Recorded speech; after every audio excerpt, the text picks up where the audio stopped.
uam Uday upat kasibaya Ini roy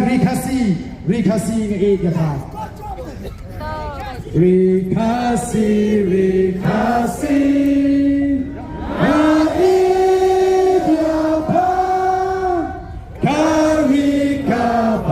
itu paling ubaja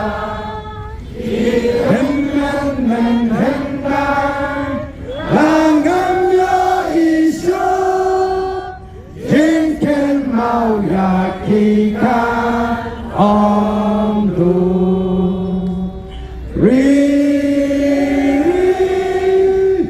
ngai